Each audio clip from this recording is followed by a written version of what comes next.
Ladies and gentlemen and children of all ages, the play's the thing.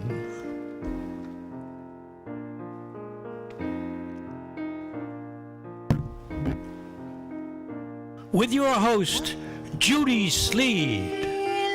Special guest, Julie Ratner, founder of Ellen's Run. That looks good. Now here's Judy. Hello everyone to The Play's the Thing, and today I have Julie Ratner as my guest. How are you, Julie? I am well, and I'm glad to be here. You look so pretty. Thank you. In that beautiful blouse. And your hair is different than when you were here last time. we like to change, never stay static. You know, the idea is to keep growing and developing, which is what we're trying to do with Ellen's Run. Yes. So, and this is a year of change for us. It is. Ellen's Run, that's when I first met you, when you came on my show and you had Ellen's Run, and since then I got to know you somewhat better. So tell us about the changes. Absolutely. As you know, or you do, because from coming to Ellen's Run, we've been at East Hampton High School. You know, I started Ellen's Run in 1996, not knowing a thing about doing a run or how to organize, or even though I've been a runner. And we went to East Hampton High School. And we want everybody to know Ellen's Run is I'll tell them about that in 1 minute, just because okay, I'll start with that. Ellen's Run is a race, a road race I started in 1996 to honor the memory of my younger sister, Ellen Hermanson, who died when she was 42 from breast cancer. She had the very ill fortune of being diagnosed when she was 36 years old, and her daughter was only 6 months old. And she struggled valiantly. She was really a paragon of grace and grit and dignity in a very terrible situation. After she died, I wanted to do something to make sure that her memory continued. I was really concerned that my niece, who was only 6 months old when Ellen was diagnosed and 6 years old when Ellen died, might not remember her mother because she was just so young. And I thought, what do I do to ensure that Ellen lives on and the good work that she did as a breast cancer advocate continues? And fortuitously or serendipitously, I met a woman who lives out in Bridgehampton who became a good friend, who said to me, why don't you honor your sister by starting a run? She said, you've been a runner for years, so do a run. And I said, okay, I'll do a run, but you have to help me. Yes. She said, you know we don't know what we're doing. And I said, why should that stop us? Right. So we convened a meeting. You have to start somewhere. Everything starts with a dream or with an idea. And you learn, it's experiential learning. You learn while you go along. Right, and that's what you did.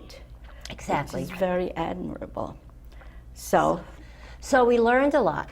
We had the run at East Hampton High School, where we have been for 12 years. And town of East Hampton is fantastic to us. Everything has been wonderful. The high school could not be more welcoming.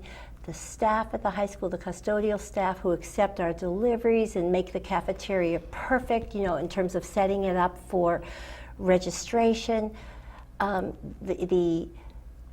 Everyone at the high school has welcomed us and made this a wonderful event.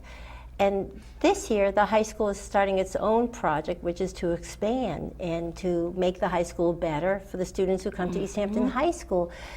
And though we've been invited to stay, we're not sure exactly what the grounds will be like and for the running. Yeah, for the running, and what condition the high school will be, and if it will really be convenient for them to have us or for us to be there.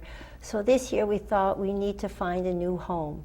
So with a little bit of a heavy heart, but also because we love East Hampton, but also with some wonderful expectation, you know, and excitement, we've looked for a new venue. And though it's probably 99% sure, we'll probably be at Hayground School in Bridgehampton, which is a wonderful opportunity for us. We're a little further west. It might be a little easier. Maybe we'll draw more runners. And Hayground has been so welcoming. So here we are, maybe with a new home. It might be a temporary home, it might be permanent. We have a new home and we've been welcomed. Now, as far as the run, will it be a different distance from Same the distance. Great question. Everything about the run will be the same in that it will be a 5K, 3.2 miles. It's for men, women, children. We'll honor our breast cancer survivors. We'll have, we hopefully will have the lovely clown who does face painting, and we'll have the wonderful lady who does the warm-ups, and Raj, who's a DJ, who gets everyone going with some great music. That should all be the same. What will be different is that we'll be at Hayground, and the race course will be a little bit different this year. In East Hampton, we go down Long Lane to Fieldview to Cedar to Roberts and back to Long Lane. This time the race will be from Butter Lane to Scuttle Hole to Mitchell and back to Hayground School. So it'll be a very gorgeous race course. It should be flat and fast for the serious runners, and no hills for the schleppers. It'll be a great event. And the walkers. And the walkers. Yes. It's great. This run has something for everyone. If you're a serious runner, you can go out and really have a fast, good run. If you're just want to do a family fun run or a fun walk, you can take your time. It's beautiful. And the most inspiring part to me always every year are the breast cancer survivors who come wearing their pink bandanas, standing so proud, and the tears that they shed, because some of these women never thought they could do this, or they're celebrating their own health and their own survivorship, and that's what we're all about. From our conversations, we're a grassroots event, and we try to have direct services to people in the local community. That's what our strength is. We keep our money here, and we are really part of this community. Right, and you give everybody a shirt that We have a says shirt, Ellen's Ellen's Run. Every year it is a different color. Exactly. Yes, so everybody who's running is wearing that shirt. T-shirt. And Yes. of course, we have to have a little fun. So no one knows the color of the shirt till they get to the school that day. I see, and you give prizes for the winners. We you have do. somebody who clocks it. We do. Oh, we have definitely. We have a race timer. We have what's called the championship chip, which is either can be worn around the ankle depending on the system or on the shoe, and it times the race. So that because serious runners really want to know their time, and so that this is a race that is properly timed, and everyone has a race number. They get a T-shirt. There'll be fresh fruit. There's water. So what kind of prizes are you giving Well, the this prizes, year? we have the prizes. It's sort of this, we have wonderful trophies in the shape of a shoe. And we have for the first place man, and the first three finishers, the first three men and the first three women to finish will get a trophy that says, first place, second place, third place. And then there's a trophy for the first breast cancer survivor who crosses the finish line. This is, I think, the third year that Tiffany's has donated a very beautiful piece of jewelry for the first breast cancer survivor who finishes the race. And we also have a sweet little prize, and we're not sure what it is yet, that will be for the last breast cancer survivor to come across the finish line. And you also have a prize for the last person to come in? We have. One time we actually had a gift. It's such a good question. One time we had a gift certificate from Turtle Crossing. So we thought that the last person should get Turtle Crossing. I'll make sure I'll be the last one when I come. They have delicious food, don't they? Yes, they do. I know. If you like barbecue, it's great. Yes, it's good. So you're putting a lot of emphasis now on advocating, like what this is all about and how people are being helped and who's helping them and all that. And Southampton Hospital is doing a lot. Yes. We, as I think I alluded to before, that most of the money we raise, we keep here on the East End. Yes. It changes every year a little bit. We have, we get proposals, and I have a board that makes a decision on how the money is allocated. It is the belief and the philosophy of this organization that the money that is raised here should stay here, and our commitment is here. And we have a long-standing commitment to Southampton Hospital to make sure that we can contribute to the breast center so that it is the best facility available.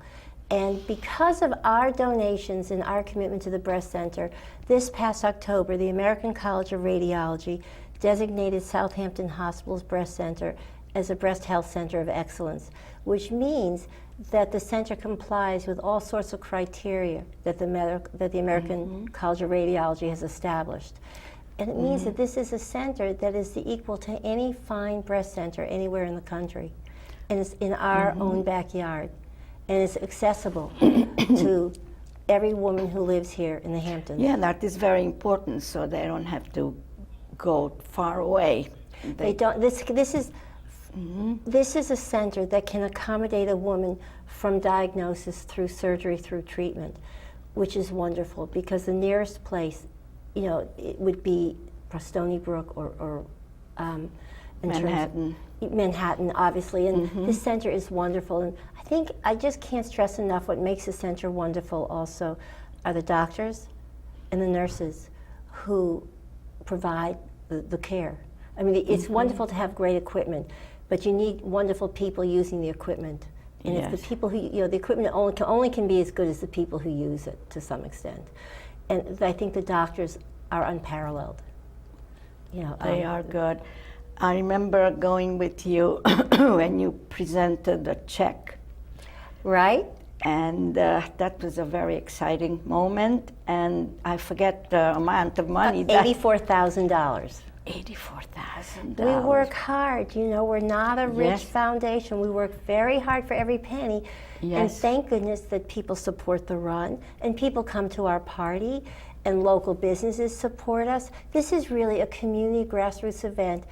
And over the years, we've built up a local following of people who are incredibly kind and generous and loyal. And I think it's because we do what we say we're going to do. You know, we keep the money in the community. We've really been integral to Southampton Hospital's building the breast center. Through Ellen's Well, we provide psychosocial support to breast cancer survivors and their families free of charge, so that we can help a woman who's diagnosed have a better, easier time coping with a life-threatening disease.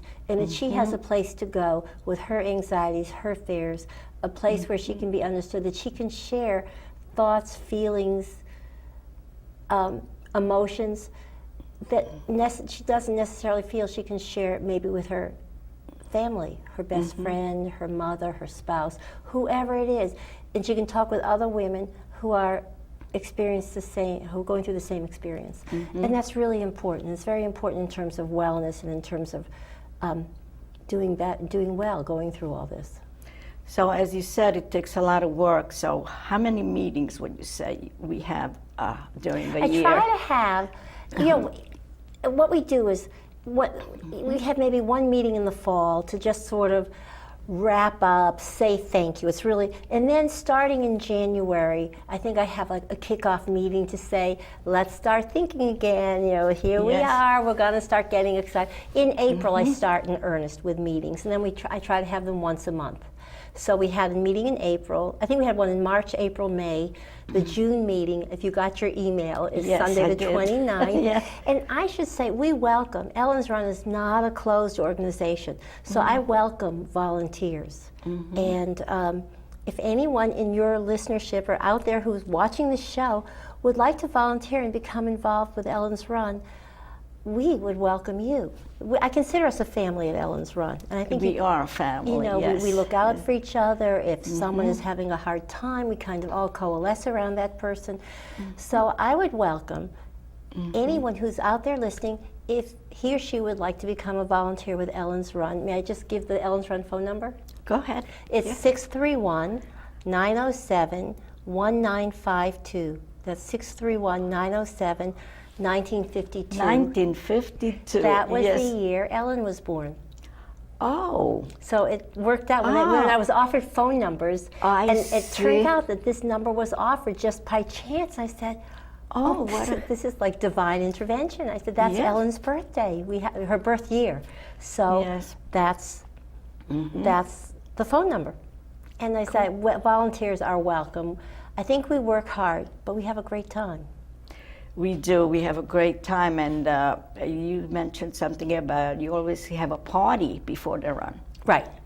So this year, we're planning on a party this year because of some of the challenges around the run. I have not quite focused on the party. We have we have some wonderful plans and wonderful opportunities, and I think one of these ideas is going to really come to fruition. But because I have nothing totally solid, even though it's a little bit late, to say, so that I can report to you, I can't report it to your audience. Well, let's talk about last year's party. But we'll talk about it. But I will tell you this, if I have any information by our next meeting, I know that this wonderful committee will help, and we're going to have a bang-up party, because that's what we do. What we failed to mention, when is Ellen's run? Oh, good. A detail. This year. This year, Ellen's Run is Sunday, August 17th, 9 o'clock at Hayground School in Bridgehampton. So it's Sunday, August 17th at Hayground School. And again, if anyone wants any information, it's 631-907-195-1952 or www.ellensrun.org is our website. Oh, so I didn't even know that. We have a website. I mean, I have a direct number. You always give me all the information, so I don't need to go there. That's true. But just out of curiosity, I will. Okay.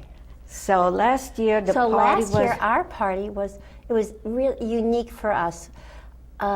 We had this idea to have a little bit of an art auction, to try something a little different. And I was actually sitting at Southampton Hospital with two women from Ellen's Run committee, and we were talking about the art auction, and one of the women said, "Forget doing art, you're a run, why don't we do sneakers?"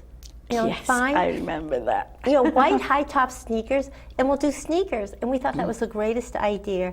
And so we hatched this idea to do an auction with sneakers, that we'd ask local artists and celebrities to paint sneakers, and we would auction them off. And that's what happened. And it came to be called Sneakers del Arte. And we had it, Chuck Scarborough was the host. He could not have been more gracious or more elegant, nor could his wife, Ellen, who was just wonderful. And we had the party to actually honor the memory of his sister, Cynthia, who passed away from breast cancer. I think it's 4 years ago now. And I never had the privilege of knowing her, but from all the stories and all accounts, she was a very special, wonderful woman. So it was lovely to be able to honor her memory. And so we had this party with all these sneakers, and it was a great event. 300 people came, and people, the artists who did the sneakers, they took their assignment seriously. Just about those sneakers everything were beautiful and very imaginative. Totally. I mean, it wasn't as someone just splattered paint on it just to get done with it. You could tell that each artist put so much time and thought and consideration into the project. Yes, I was there. I was selling them. Oh, okay. I was. So you got to hear the comments and what people said. Oh yes, they were all the people who came. They all admired those, and oh, look at this and look at that, and I think most of them went, right? They all went. I think they all went. Oh, they all went. Yeah, and it was wonderful. And I was thinking I should tell you, like, we had this artist and that artist, and start mentioning some of the people. But I realized with 78 pairs of sneakers, I can't mention them all, and I would I would offend someone by leaving someone out. So I just want to say that we had so many people, so many local artists, so many celebrities, and each pair of sneakers was wonderful. And they were, some of them were whimsical, some of them were totally clever and creative. Yes. And some of them were high art. That was a wonderful idea. And what's the idea for this year? This year, we're not going to do art because you need much more lead time for art than we would have right now. So this year, I think we might even be thinking of kind of an old-fashioned pasta party with great food, maybe a celebrity chef if we can pull this off, we're planning to do an auction again, and we already have some terrific auction items, and it would be great if we could get a few more fantastic items and just make it a little bit more low-key than last year. But again, a warm, fun, gracious party where people feel also it's accessible. We'll try to keep the price at such a level that it doesn't exclude most people, that it's at a level that's that... a good idea. I don't know if you've been following invitations that come through in the Hamptons for parties. Oh, but yeah, many they of them are. are very, very expensive. And I understand you have to do that. This is everyone's opportunity to make money for an organization, and you need to cover costs and then make money. But we try to keep our invitation at a price point where we cover our costs and make some money, but we want to make sure that people can come to our party, and that we keep a little bit, so it's a fine line, between making it a high enough price that we cover our costs and we make money, but not so high that we eliminate people. So it's very, and we also have to, so it's hard. Tricky. I know that Tricky. you are working very hard, and you always give the credit to some other people, but just how many hours would you say, a week or a day, you put into this? Right now, at least 8 or 9 hours a day. 8 or 9 hours. Because it's just going around, making calls. There are a lot of details. And we're a small band. We try not to have paid employees. We try to do this mostly ourselves. Yeah. So it becomes very, it's a calling. It's not a job for me. It's not showing up at the office. It really is a calling. It's how I want to honor Ellen. And I feel that there's a little bit of an ethical component to this, that what we do makes a difference in the lives of local women. And if we don't make the money we need to make to support the hospital, to support Ellen's Well, then women who benefit by our services won't benefit by our services. So I feel that a responsibility, I was going to say obligation, but it's not an obligation, it's a responsibility to carry on what Ellen did and to make sure that those services that were so important to Ellen and that made a difference in her life are available to women who live in our community. So it really is, the day doesn't end. It's kind of like working for myself, and so that at 9 o'clock at night I might go upstairs to my office and I'll stay there till midnight. It's not like, I think years ago when I was a school librarian, and I'd come home from work, I'd make dinner for the family, I'd maybe work a little bit or read a book or two for the library, to keep up. But then I'd stop, I'd go do something else. I don't feel I can put it away as easily. So you basically, do you walk around with the pen and paper with you wherever you go? So you come to an idea, you just jot it down? Often I have I keep a little notebook in my purse. A notebook. Notebook in my purse, because things happen. I keep a pad of paper on the nightstand next to the bed, Yes. But then there are times I just say, I'm not going to do this right now. I'm going to say tonight at 10 o'clock, I'm going to stop. I have these favorite TV shows which are off right now because the season's over. So people know on Thursday night never to call me because I'm watching Grey's Anatomy or ER, and that's my time away. Or if I go to a movie, but I think because it's my event and because it's so important to me, my mind is always thinking about it. Yes. And then, but you realize, and I think about this so I can share my ideas with all the wonderful people who work on Ellen's Run, because everyone helps. This is my way of segue into saying that without you, without all the wonderful people who sit around the dining room table helping, Ellen's Run wouldn't come to pass. There are so many loyal friends who have made, but it's true. It's true. I might have the ideas, and I'm fortunate that people want to come and work and help us out and believe in what we do. It's a wonderful but it wouldn't happen group without of everyone. women. Wonderful. And our one man. Oh, we have two men now. 2, Right. Yes. So, Yes, that's good.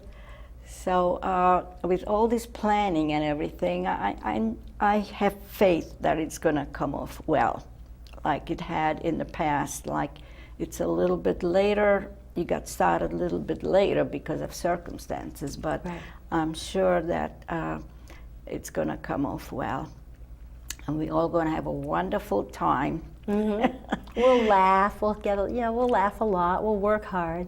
And when it's over, we'll have a great party again to say thank you and to celebrate ourselves. Right. So you have several key people who are more active than others, or everybody is I don't like to think of it that way. There are people who've been around almost since the beginning Yes. and who have followed it, but and some people are at times more active than others, and some are not active for a year or two and become more active. You know, when you're a volunteer, so much of the time that one has depends on what is happening in other parts of their lives. Yes, that's And right. at some years it's easier to be more involved, other years there are circumstances or events happening in one's personal life that make it harder to be involved, so that the level of activity might change. I don't believe the level of commitment changes. Do you have like a number, how many people belong or how many volunteers? It changes. We were at the last meeting, I think there were well over Yes. like 22 people at the table. Yes, yes. And there were people who weren't able to come because they live in the city or it was a work night. Yes. So I would say, and then we have different groups of volunteers. We have this group who show up at the meetings at my house to plan whether it's the raffles or the party or the run or to take different. And then we have it's just a wonderful special group of volunteers who come on race day to help with registration and giving out the T-shirts. That's a completely different group of volunteers who want to be involved, but maybe not on such a consistent basis where you have to show up as much. But they still want to help. So before we go off the air, just we're talking about Ellen's Run, we're talking to Julie Ratner, and the phone number is 631-907-1952, and the date of the run is Sunday, August 17th, 2008, at Hayground School in Bridgehampton, which is 151 Mitchell Lane. And the race goes off at 9 o'clock sharp, rain or shine. We've run in the sun and we've run in the rain, and it's great no matter what. Oh, it's a good thing. I was going to ask you a rain date. No rain No day. rain We day. just get wet. Yes. Well, And, it's going to be summer. It's okay. It's It'll okay. feel good. Yes, and we'll get clean. You won't have to take a shower. Absolutely. Or when you wash your hair, you won't have to wet your hair before you put the shampoo in. So it'll soak by itself. Yes. Well, thank you again. I had a wonderful half hour with you. It went very quickly. It did. It always goes quickly because we're having so much fun. Exactly. Yes. So I'm looking forward to the next meeting that we're going to have at your house. It's going to be June the 9th, so a week from this I coming have to Sunday. put it on my calendar so I won't Okay. forget. And it's a serious invitation to anyone who's out in listening land that we welcome volunteers, and call that number 631-907-1952. Oh, I think you're going to have a crowd. Everybody's we welcome watching. volunteers, we welcome ideas, and it's going to be great. Thank you for having me and giving me the opportunity to talk about what I love so much. Oh, it's my pleasure. And you know what? I forgot to put my earrings on. Now, no one would have noticed. I was looking at your beautiful blue pin. Oh yeah, this is one of my guests gave this to me.